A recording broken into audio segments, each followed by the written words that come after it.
Hey everybody, I'm the Hippie Scientist. Thank you for tuning in. It's March 23rd, 2014, and if you see my last video, you've seen the garden and everything I had growing in 2013. So let me give you a tour of everything I have growing now. It's a big contrast, a lot more stuff. It's been expanded, so I'm kind of excited. Let me go ahead and show you. This is section 1 of the garden, and we kind of broke off the boxes into like different sections. So this is section 1. And right here, as you can see, we have the lemon tree that hasn't produced any flowers, but hopefully pretty soon we'll have some flowers growing. We'll get some lemons on there. And all around here we have sunflowers. They're Russian mammoth. And right up in here next to me is a watermelon. I think it's a sugar baby watermelon. And hopefully I have some luck with the watermelon this year, because I haven't had much luck. It always seems to get cut or something. And if we keep going forward here, we have evening sunflowers. They're purple sunflowers, and they're all kind of around this pumpkin right here. So hopefully it'll look nice. Nice little sunflower farm right there with some edible food in between. And then I also have some lavender up here in the front for the bees to pollinate, and hopefully attract them around my other stuff so they can pollinate. And there's a couple of sunflowers popping up on that side as well. And I just snuck in a little strawberry. And right now this thing is empty, but pretty soon I'll be filling it up with more strawberries like I have over there, which I'll show you in a minute. So that's pretty much it for this section. Now I'm going to go ahead and continue on to section 2. Alright, so this is section 2, and in section 2 what I have growing, the most obvious and visible one is the peas, the sugar snap peas. And these are really, really delicious. We started harvesting them not too long ago. And actually there's one right here that I can go ahead and eat. They're really, really good. I definitely need to plant a lot more of these in the fall. Okay, so what we have growing over here is radishes all along this whole edge right here, if you want to take a look. And after that, I've divided the upper front into 2 halves. The left half over here, we have a bunch of little carrots that are barely starting to come in. Carrots seem to be taking a while. And then on the right side over there, we have multicolored beets. So we have some red beets, we have some yellow beets mixed right there. So hopefully we'll get to harvest some good beets this year. I'm really excited because I love beets. Alright, so this is section 3 of the boxes over here on the left side of the garden. And as you can see, there's a bunch of corn growing everywhere. Tons of corn, and I'm excited because, as you can tell from the first video, I grew corn, but I only grew 1. And now I know that that was not enough, obviously. Alright, so on this side right next to the corn, we have a bunch of tomatoes, and these specific ones right here are Roma tomatoes. And these are the kind that you typically find in your store, at your supermarkets. And they're really good. I recommend growing your own because it's a very, very big difference between the store-bought ones. I kind of didn't really like tomatoes too much until I grew my own. I fell in love with tomatoes. They're actually, I can tell that there's different flavors, different varieties. There's so much varieties we don't even get in the stores. But if you're used to your Roma tomatoes, go ahead and try growing your own. Alright, so this is section 4 of the boxes, and this is the most thriving section. It has the most stuff jammed in here and compacted, but it's doing the best and it's all thriving. I'm going to start right here with the butterhead lettuce. It also goes by the name bib lettuce. And these are really good crispy lettuce. And as you can see, this one is beautiful and pretty much ready to harvest. But we just come out here and we pick leaves from time to time whenever we need them. But you can come in, if you want to pick a whole head and go ahead and make a big salad with it. This is pretty much at the stage where it's ready. Right here we have what's called space spinach, and it looks like spearheads. A really nice looking spinach, and it tastes really good. It's crispy, it's tender. I made a couple of banana shakes with this in my smoothies, and it's just amazing. Pesticide-free spinach, organic stuff can be pretty costly in the store, so it's really nice when you have it out in your backyard. My own seed started spinach, and then up right in the front right here I have a chile de árbol, which is a hot pepper. Can't wait for us to harvest some of those so we can start making some salsas and a bunch of different stuff with that. And right over there on my right I should say, is Anaheim hot pepper. I'm gonna go ahead and come on over and show you. There's already a ton of flowers, as you can see. There's a flower right here. Oh, it just fell off. So it's already got tons of flowers, and if you want to get a close-up of this back here, actually already got a chili going. So I'm pretty excited about that. Alright, so all the way in the back, what I have crammed is a hot cayenne pepper all the way to the left. It's producing some flowers already, and hopefully I get some chilies pretty soon on those, because I love cayenne pepper and it has a numerous of beneficial properties for us.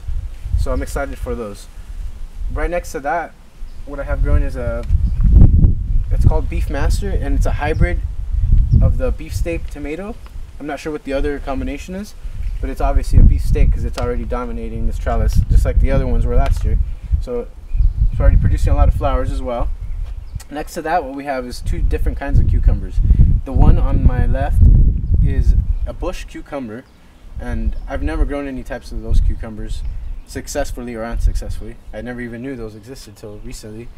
And next to those is a Japanese cucumber, which I'm excited about, which is actually producing a lot of cucumbers already. Let me go ahead and try to give you a nice little close-up of that. Has a nice flower growing. Oh. And a few cucumbers already growing there. And right next to the cucumbers is a yellow pear tomato. And I'm excited about these because they're little small cherry type tomatoes, but they're yellow.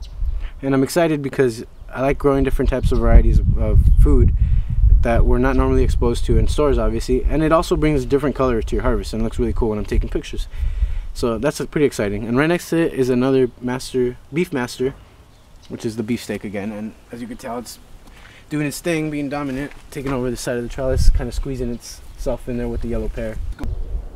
Okay, so this is section 5, 6, 7, and 8 down there. These are the other boxes. And this this is 5. This is pretty much a little sunflower farm that I'm kind of growing. And I threw in random seeds, so there's beans that are probably going to pull up with the sunflowers. I'm not sure. Kind of just guerrilla garden that one, just threw a bunch of seeds. Alright, so this is section number 6, and I have trellises on the sides right here. And as you can see, there's tomatoes growing on this side of the trellis, and I squeezed in a couple of cucumbers right there. There's one that I started from seed, and the other one is a Japanese cucumber. And then along the other trellis right here in the back, I have more seeds. Cucumbers started from seed. And I have Market More cucumber, and I have Sumter cucumber. Sumters are the smaller ones that people usually like to turn into pickles, and Market More are the obvious bigger ones that you find in your market, hence the name. Go ahead and look down here. We have some strawberries. We got tons of those growing everywhere, all sorts of parts of the garden. And in the front, I finished it off with a few more peppers. Same peppers that we had over there. We have Anaheim, jalapeno, chile de árbol, and some cayenne. So over here, this is box number 7, and it's another box dedicated to nothing but corn, because you could just never have enough corn, in my opinion. Now this is section 8, and this is one of the last few sections around here. And we have a dark star zucchini here that I started from a seed, and as well as a yellow neck crooked squash. Oh, I'm sorry, vice versa. This is the yellow neck crooked squash, and this is the dark star zucchini. Might have planted them a little too close, but we'll go ahead and just wing it and see what happens. And right here next to me is another tomato. This is a red husky cherry tomato. They're cherry tomatoes, but I guess they get pretty chunky and husky and fat, so that'll be nice. And all along here we got some more peppers. I forget the exact kind of peppers, but you could just never have enough, especially when you like to make a lot of salsas. These little tiny little grass looking things are a bunch of bunching onions. A bunch of bunching onions. That's a tongue twister. So hopefully those are growing quite nicely. It looks like we might need to add a little more source of nitrogen into the soil because they're not as luscious and green as they should be. So I'll go ahead and check on that. But everything seems to be growing pretty nice. And then right next to section 8, we have section 8A, which is a little small section, which is growing parsley. And in the back is more parsley that started from seed. And I did plant some chamomile, but I don't see it sprouting. I don't think it did too good. So I might restart some chamomile, or I might do cilantro, but I want to keep that area just more for herbs. And section 9 is pretty much just devoted to the Meyer lemons, which are the sweeter type of lemons. And these already have a bunch of little buds on them. So hopefully we'll have those sometime next year ready to eat. And in section 10, the box is pretty much dedicated to all the back side being tomatoes, aroma tomatoes, and those are the ones along the trellis. Up in the front, we have different types of peppers and chilies. We have basil over there on the left side with the tomato growing in the front. It's another one of the red husky cherry tomatoes. And next to the tomatoes is my pride and joy so far, although it seems to be getting chewed on by some little creature, and I can't find out who he is or where he is. But this is a broccoli, and it's doing very, very nice. It's one of the only broccolis that I had that didn't flower. Well, here in California we get really warm weather really early, so luckily this one didn't flower. It's in the perfect position where the orange tree gives it shade pretty much all day, so it gets warm just enough, but not too warm, and it doesn't have the sun beating in its face all the time. So this is a cool weather crop, along with these onions. We're also cool weather crops. We have some red onions, and we have some brown onions, we have white onions, all mixed up in here. Right now I can't really tell which ones are which, but this one's doing very nicely. It's really huge right now, so I can't wait to harvest those. And these are bulb onions. It's the first year I'm growing any bulb onions. And then I have a jalapeno snuck in the back right there.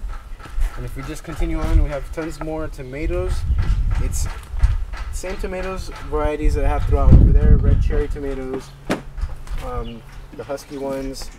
We have some celebrity tomato right here. That's actually a new variety that I haven't mentioned. So that's celebrity tomato. Anaheim pepper again. That's a bell pepper back there. This one actually, the dog ended up biting it, if you can see right there. The dog bit this whole thing and left it leafless. Apparently the dog likes these chili peppers.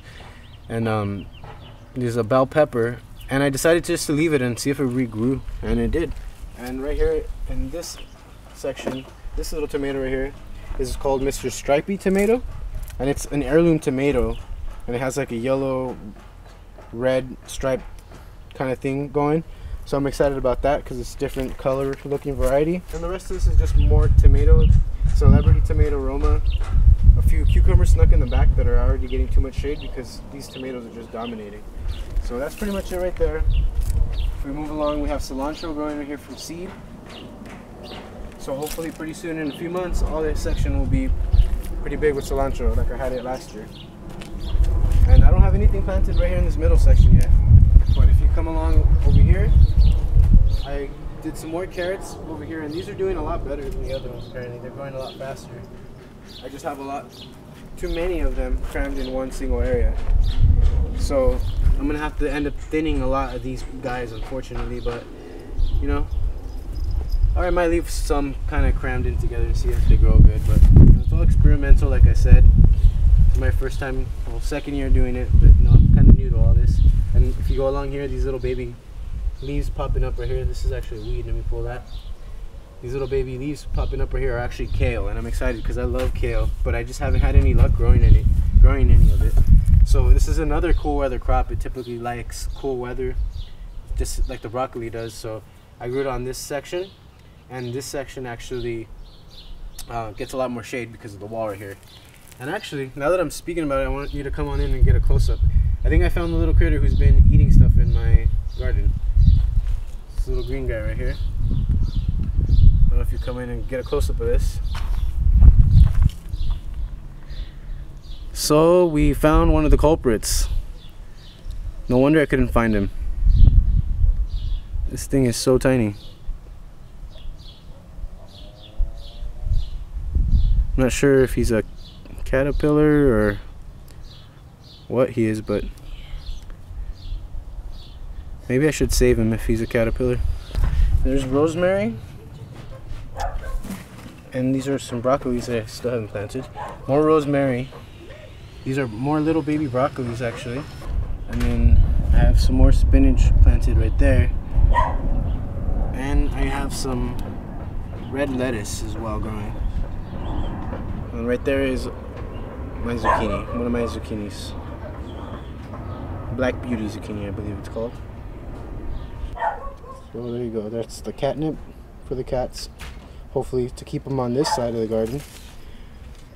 It's another technique you can use if you have cats. And that's pretty much it.